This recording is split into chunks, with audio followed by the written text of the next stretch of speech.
usually don't talk about myself because kind of the purpose of meditation is to slowly dissolve that version of ourselves, right? So it's gonna be a little bit different because I am gonna talk about myself, but it's more of like, what has meditation done for me? So I started meditating in the early 2000s, right? And I was struggling a lot with like ADHD, as well as, finding my place in the world. It was very confusing. First you're born and you're just given a name and you're told who you are, and as you grow up, people keep just telling you who you are, and throughout time we kind of don't know who we are, right? There's kind of that loss of our own identity, even though it's our experience the entire time. So by the time I hit, that teenage high school angst, I didn't really feel real. Like, life just didn't feel real. I was just living a series of what I was told to live. And it could have been, the medication and everything that I was on at the time, but I just lost that sense of reality and was very lost.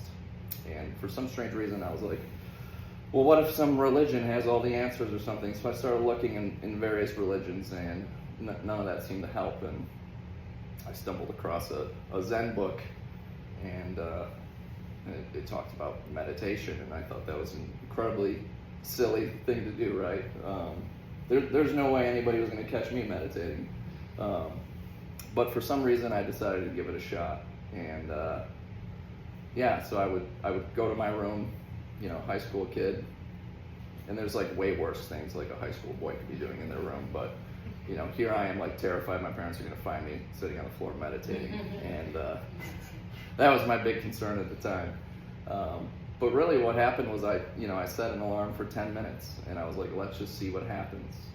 And just instant enlightenment. I was no, I'm kidding. It was the most boring 10 minutes of my entire life, and I thought it would never end. And I would, sat there going, this is a very silly thing. Like, how is this going to help in any type of way? And but for whatever reason, I showed up the next day and I did another 10 minutes that probably seemed even longer than the first 10 minutes because it can be a very boring practice, and you're constantly like, I'm hoping this will get me somewhere. And really, when it comes down to meditation practice, they say it's a goalless practice, right? You're not supposed to go anywhere. There's nowhere to go but right here. But it's almost impossible to have a meditation practice without some goal. Like, I want to feel less stressed out. I want to feel more real. I want to feel, whatever it is. So I kept showing up, and I did, after about 6 months or so, or maybe even a shorter time than that, I started to have what I would describe as the most realistic moments of my life. And it was like, finally, I was like, okay, so this is kind of what reality feels like. I've been stuck so much in, the conditioned thoughts that have been in my brain that I missed out on, the wonder and the interest of just whatever was in front of me at the time. And I remember I woke up one morning and went outside, and for whatever reason, I had a very calm mind, and I remember just looking at a tree that I'd seen thousands of times and thinking it was like the most fascinating thing ever. Like, it was the first time I saw it. And right then I knew, okay, maybe there's something to this meditation practice. maybe there's something to this. So I stayed on the path, and some weeks I'd be off and I would not meditate, and something just didn't feel right. Something was a little off. So I would be like, what's going on in life? Something seems a little different. Okay, I haven't been meditating in a while. I'll go back and try that some more. And then it seemed to kind of even things out again. And for years and years, I was probably on and off, weekly and stuff. But I always kept coming back. And I think after the amount of time I've spent on this path, I was never off it, even when I thought that I was. That was just part of it. And it's interesting because we feel like we failed or something. And the only failure is if you just give up meditation entirely. That would be the failure. So as I grew up, through the high school era, I, got married. I had a kid, and I don't know if meditation would have given me the opportunity to experience what I experienced having a child, or maybe it would have. But I just remember being so fully present there, and it was the most beautiful thing ever. And I don't think for years and years since I was a kid. I like cried so profoundly at having a child. It's truly like the most beautiful moment of my life. Eventually we grew up more and more, and that marriage didn't work out. And it was probably, people who have been divorced could compete about how bad their divorce was. Mine was pretty bad. Anything that could go wrong went wrong. Any scenario we went through. So there was tons of stress during that time, and I was so stuck in my own thoughts, and I couldn't get out of them. And every day was like pretty much painful. And I was like, well, let's just double down on this meditation practice, right? It helped you once in life. Let's double the efforts. And finally, I could breathe a little bit better, right? And it made the day more bearable. After all that ended, you would think that life would be better after that, but it always seems to throw something at you. So I've been a firefighter and a paramedic for, I guess it's been about 15 years now.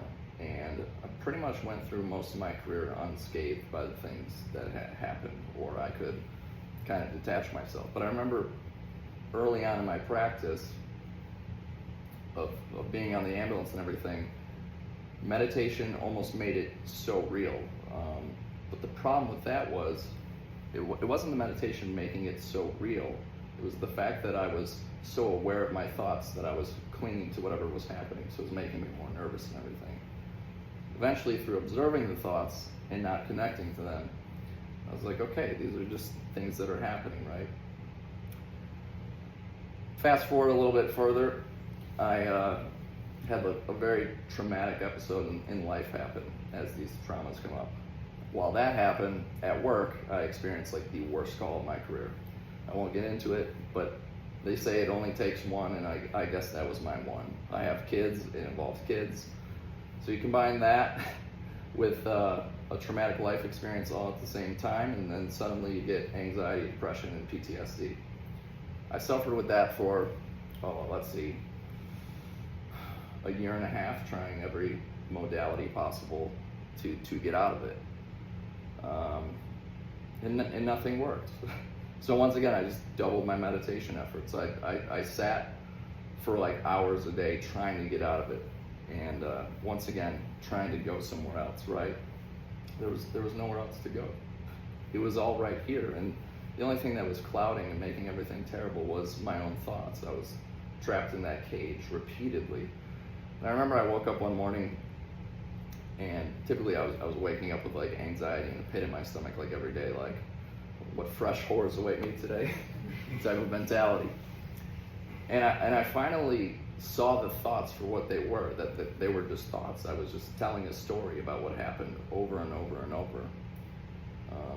But it was just a story. It wasn't happening. We tend to take these stories and we make them so real in the present moment. And they're not. And I saw that finally. It took all that time. And ever since that day, the PTSD never came back. The depression, hey, sometimes life's depressing, but for the most part, it was gone. The anxiety, for the most part, was gone. And it was all because I finally saw the story for what it is. And we constantly tell ourselves these stories in our minds over and over. We constantly live them. But just like this entire talk has been, it's just a story. If we could see past those illusions and just show up for life exactly what it is, we start to appreciate it more. We just need to observe whatever's happening in front of us and show up for what that moment presents itself with. Should be more curious. If meditation's taught me anything, it's just be curious with whatever's happening. Here we're big on cultivating wonder. When you're a child, go back, however many years till before you're told exactly who you are and all that. You didn't have a language, you just heard what other people were saying, and you were curious. There was a sense of wonder. We existed then, right? We didn't have many thoughts, and yet somehow we existed. We think thoughts are who we are, and it's not at all. From meditation, I've also been able to come back to the present moment over and over again, as opposed to just getting caught in that thought stream. Not that it doesn't happen, it certainly does, but it's the coming back to this moment that we really gain from this practice. It's the being aware that we are aware. we watch our thoughts instead of attaching to them and buying into the story. The best thing we can do really is we start to look at the world without labeling it and judging it. That's where we get hung up. That's the big problem that we run ourselves into.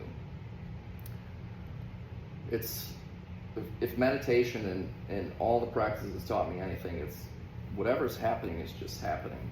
It's whether we label it good or bad that makes all the difference. So like I said, I don't usually talk about myself per se, but it's a perspective of the self and how it's really not that important. Everything I said is just a story anyways. So.